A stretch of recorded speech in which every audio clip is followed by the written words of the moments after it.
Hello दोस्तों, IFS में आपका स्वागत है। इस वीडियो में सीएसआर नेट जेआरएफ होने के बाद सीएसआर लैब्स में एप्लीकेशन प्रोसेस क्या है ये हम डिस्कस करेंगे।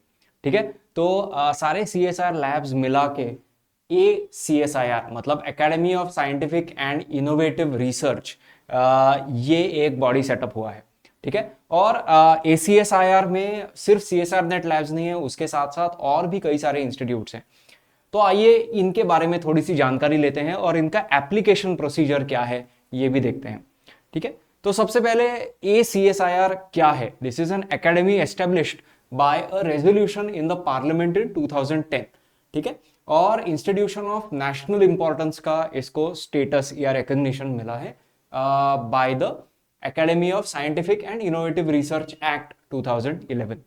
ठीक है, तो इस इंस्टीट्यूट के या इस एकेडमी के ऑब्जेक्टिव्स क्या है। तो मेन ऑब्जेक्टिव्स हैं परस्यूट ऑफ एक्सलेंस। ठीक है, कुछ अच्छा करना है, ये तो ऑफ कोर्स सभी का ऑब्जेक्टिव होता है, बट डायनेमिक और इनोवेटिव कल्चर डेवलप करना है। ठीक है, और इसके साथ साथ maximising the number of qualified researchers and professionals. ठीक है, क्वालिफाइड और रिसर्चर्स एंड प्रोफेशनल्स ये इंक्रीज करना, और इसके साथ साथ इनोवेट और इंटरडिसिप्लिनरी रिसर्च कर पाए, इसके लिए जो स्किल्स जरूरी है वो देना। ठीक है, सो ये है ACSIR। ओके, और इस ACSIR में कौन कौन से इंस्टीट्यूशंस हैं। तो यहां पे देखिए टोटल 57 एकेडमिक सेंटर्स ACSIR के अंडर आते हैं। ठीक है, 38 different national labs of CSIR। ठीक है, council of scientific and industrial research, उसके 38 नेशनल लेबोरेटरीज हैं। मरीन बायोलॉजी से लेकर इवन डिफेंस तक है, इवन बायोटेक्नोलॉजी से लेकर एस्ट्रोनॉमी एस्ट्रोफिजिक्स तक है। ठीक है, कई सारे यहाँ पे सॉरी एस्ट्रोनॉमी एस्ट्रोफिजिक्स नहीं, but scientific and industrial research से रिलेटेड NCL है। ये सारे इंस्टीट्यूट्स ACSR के अंडर आते हैं। So there are 38 different national labs. 5 institutes हैं जो DST के अंडर आते हैं, मतलब department of science and technology के अंडर आते हैं। 4 इंस्टीट्यूट्स हैं जो Indian council of medical research के अंडर आते हैं, मतलब ICMR के अंडर आते हैं। तो ICMR के में भी केमिस्ट्री के स्टूडेंट्स के लिए भी कुछ फेलोशिप्स होते हैं। एक होता है institute of the ministry of environment forest and climate change. ठीक है, उसके अंडर एक इंस्टीट्यूट आता है। एक इंस्टीट्यूट आता है DBT के अंडर, मतलब डिपार्टमेंट ऑफ बायोटेक्नोलॉजी के अंडर। एक ऑटोनॉमस इंस्टीट्यूट है जो गवर्नमेंट ऑफ इंडिया का है, गवर्नमेंट ऑफ उत्तर प्रदेश का है, sorry. 2 institutes of public health foundation of India PHFI के अंडर 2 इंस्टीट्यूट्स आते हैं। एक इंस्टीट्यूट आता है ministry of health and family welfare के अंडर, जो गवर्नमेंट ऑफ इंडिया का इंस्टीट्यूट है, MOHFW NIB। ठीक है, और इसके साथ साथ कुछ नए ACSIR एकेडमिक सेंटर्स ऐड हुए हैं, जिसमें max health care institute limited है, एक हॉस्पिटल चेन है based in new Delhi. Tata institute for genetics and society TIGS, TCG centres for research and education, TCG crest जिनको कहा जा रहा है, और DST the centre for nano and soft matter sciences CNS Bengaluru. ठीक है, तो ये सारे सेंटर्स टोटल 57 एकेडमिक सेंटर्स हैं। ठीक है, और यहाँ पे टोटल नंबर ऑफ वेकेंसीज कितने हैं, मतलब यहाँ पे PhD के लिए कितने कैंडिडेट्स का सिलेक्शन होगा। तो 4 मेन ब्रांचेस हैं, physical sciences, chemical sciences, mathematical and information sciences और बायोलॉजिकल साइंसेस, सभी मिला के टोटल 1403 वेकेंसीज हैं। ठीक है, और स्पॉन्सर्ड PhDs के लिए भी वेकेंसीज है 478। ये स्पॉन्सर्ड PhDs क्या है, रेगुलर PhDs क्या है, ये दोनों मैं आपसे डिस्कस करने वाला हूं थोड़ी देर बाद। ठीक है, तो अब आइए देखते हैं कुछ इंपॉर्टेंट डेट्स क्या है। 19 फरवरी को ही इसका एडवर्टाइजमेंट आ चुका है, ये पेपर्स में, नेशनल न्यूज़पेपर्स पे डिक्लेयर हो चुका है, और ऑनलाइन एडमिशन पोर्टल भी एक्टिवेट हो चुका है।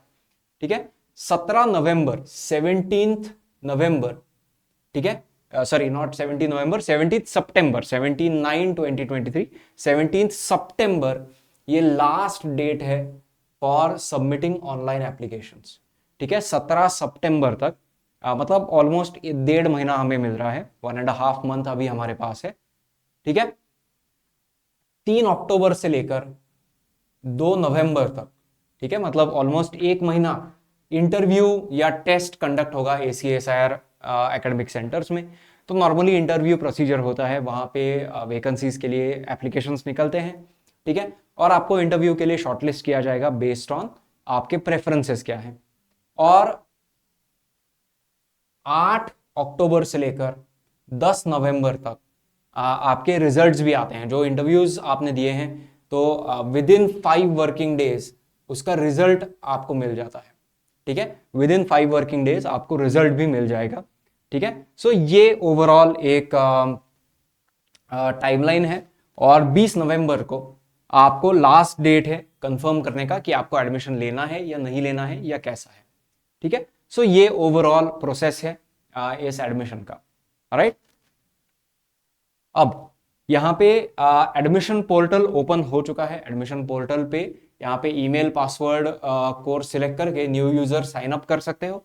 उसके बाद लॉगिन करके सारे आप एप्लीकेशन, ऑनलाइन एप्लीकेशन फिलअप कर सकते हो, ठीक है।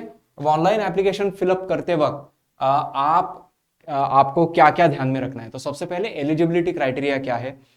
तो जो रेगुलर पीएचडीज हैं साइंस फील्ड में, जो रेगुलर पीएचडीज हैं वहां पे candidates with valid national level fellowship, अगर आपने CSIR, UGC, DBT, DST जैसे एग्जाम्स क्वालिफाई किए हैं और उसके JRF के लिए आप एलिजिबल होते हो, तो आप वैलिड नेशनल फेलोशिप के हकदार हो, ठीक है। उसके साथ साथ कोई दूसरा इक्विवेलेंट फेलोशिप है, जैसे DBT, BET है, इंस्पायर है, राजीव गांधी नेशनल फेलोशिप है, जो सारे ACSIR एकेडमिक सेंटर्स में टेनेबल है, मतलब वहां पे आप ये फेलोशिप्स अवेल कर सकते हो, ठीक है। तो अगर आप इनमें से एक कैंडिडेट हो, ठीक है, तो आपको मास्टर्स डिग्री इन साइंस होना चाहिए, ठीक है, और उसके साथ साथ मिनिमम 55% मार्क्स अगर आप जनरल या जनरल EWS कैटेगरी से आते हो, ठीक है, और मिनिमम 50% मार्क्स अगर आप OBC, NCL, SC, ST, third gender या PWD कैटेगरी से आते हो, ठीक है। ऑफ कोर्स ये मार्क्स परसेंटेज में है, अगर आपका CGPA होगा तो उसका एक इक्विवेलेंट ग्रेड कैलकुलेट किया जाएगा, और 55% मार्क्स के लिए इक्विवेलेंट ग्रेड क्या होगा, उससे ज्यादा ग्रेड आपका या CGPA आपका होना चाहिए, ठीक है। सो ये एलिजिबिलिटी क्राइटेरिया है उन स्टूडेंट्स के लिए जिनके पास वैलिड नेशनल लेवल फेलोशिप है। अगर नेशनल लेवल फेलोशिप नहीं है तो आप इंस्टीट्यूशनल फेलोशिप्स के लिए भी अप्लाई कर सकते हो। Applicants without any national fellowship can also apply for institutional fellowships, ठीक है। हर इंस्टीट्यूट के पास फेलोशिप देने के लिए कुछ एक फंड होता है, उस फंड से आप ये कर सकते हो, और ये फेलोशिप सिर्फ WII, IASST, TCG क्रेस्ट या टिग्स में ही अवेलेबल है। ये आप देखोगे कि ये टोटल नए जो एकेडमिक सेंटर्स इंक्लूड हुए हैं ACSIR में, वहां पे ये फेलोशिप्स मेनली अवेलेबल है, ठीक है। और यहाँ पे भी आपको मास्टर्स डिग्री इन साइंस चाहिए 55% और 50%, ये क्राइटेरिया कहीं भी चेंज नहीं हुआ है, ठीक है। इसके साथ साथ ये स्टूडेंट्स के लिए है टिपिकली। अगर आप as a project assistant, senior research fellow, group 4 scientist या फिर ग्रुप 3 टेक्निकल स्टाफ इस पोस्ट पे हो CSIR या फिर अदर एसोसिएट एकेडमिक सेंटर्स में, ठीक है, हैविंग मास्टर्स डिग्री इन रेलेवेंट साइंस डिसिप्लिन, मतलब मास्टर्स डिग्री आपका अगर कंप्लीट है और यहां पे आप इन पोस्ट्स पे काम कर रहे हो, तो आप भी एलिजिबल हो अप्लाई करने के लिए, ठीक है। यहां पे आपके जो करंट एम्प्लॉयर है, जिस इंस्टीट्यूट में आप इन पोस्ट पे हो, उस इंस्टीट्यूट का NOC, नो ऑब्जेक्शन सर्टिफिकेट लेना जरूरी है, ठीक है। इसके साथ साथ जो मैंने बताया था कि 2 तरह के PhDs हैं, अब तक हमने जो देखा वो रेगुलर PhDs के लिए है, ये है स्पॉन्सर्ड PhD। स्पॉन्सर्ड PhDs मतलब क्या, कई बार आप जिस ऑर्गेनाइजेशन में काम करते हो वो ऑर्गेनाइजेशन आपका PhD फंड करता है, ठीक है। So there is a masters degree, वहां पे आपको मास्टर्स डिग्री इन साइंस चाहिए, मिनिमम 55 या minimum 50% depending upon which category, और एक एंडोर्समेंट ये जरूरी है आपके करंट एम्प्लॉयर से, ठीक है। सो ये अगर होता है तब आप भी स्पॉन्सर्ड PhD के लिए एलिजिबल हो, ठीक है। Candidates whose final results are awaited but are otherwise eligible as per the screening criteria can also apply. मतलब ऐसा नहीं है कि यहां पे आपका MSc पूरा होना जरूरी नहीं है, मगर रिजल्ट अवेटेड कैटेगरी के जो कैंडिडेट्स है वो भी अप्लाई कर सकते हो। जब आप फाइनली ज्वाइन करोगे वहां पे फॉर द पीएचडी प्रोग्राम, तब आपको एमएससी कंप्लीशन का सर्टिफिकेट वहां पे प्रेजेंट करना पड़ेगा। बट अक्टूबर तक तो डेफिनेटली आपको ये सर्टिफिकेट मिल जाएगा और आप पीएचडी ज्वाइन कर सकते हो। ठीक है, अब यहाँ पे एडमिशन प्रोसेस क्या है? Candidates can exercise a maximum of 3 preferences. ये जो सारे इंस्टीट्यूट्स हैं, इन इंस्टीट्यूट्स में से 3 इंस्टीट्यूट्स के प्रेफरेंसेस आप दे सकते हो maximum for CSIR labs which are ACSIR centers। ठीक है, candidates will be screened on their preferences given. ठीक है, आपके जो जो प्रेफरेंसेस आपने दिए हैं उसके बेसिस पे आपको स्क्रीन किया जाएगा और फाइनल सिलेक्शन होगा मेरिट बेसिस पे, परफॉर्मेंस बेसिस पे, या फिर अवेलेबल वैकेंसीज कितने हैं उस बेसिस पे। मतलब मान लो कि 3 ही वैकेंसीज अवेलेबल है, 100 लोगों ने अगर अप्लाई कर दिया तो वहां पे स्क्रीनिंग प्रोसेस में एक कैंडिडेट्स का सिलेक्शन इस तरह से होगा कि उनका मेरिट कैसा है या परफॉर्मेंस कैसा है उसके बेसिस पे। In addition to their academic performance और depending on vacancies, final selection will be based on performance of candidate in the interview. मतलब सबसे पहले आपको इंटरव्यू के लिए शॉर्टलिस्ट करेंगे, उसके बाद आपका इंटरव्यू में परफॉर्मेंस कैसा होगा उसके बेसिस पे आपको पीएचडी के लिए एडमिशन मिल सकता है। और यहाँ पे एप्लीकेशन फीस है जनरल ओबीसी ईडब्ल्यूएस के लिए 1000 और SC ST PWD के लिए ₹500। ठीक है, ये एप्लीकेशन फीस आप जब ऑनलाइन एप्लीकेशन पोर्टल पे जाते हो और सारी इंफॉर्मेशन भरोगे तभी ये आप एप्लीकेशन फी पे कर सकते हो। ठीक है, सो ये ओवरऑल प्रोसेस है CSIR इंस्टीट्यूट्स में पीएचडी के लिए अप्लाई करने का, जो ACSIR के अंडर आते हैं। ठीक है, इसके बारे में और कोई आपको सवाल है तो जरूर हमें कमेंट्स में बताइएगा। ठीक है, CSIR नेट JRF का रिजल्ट आ चुका है तो आपको अब पीएचडी एप्लीकेशन के काम में लगना है।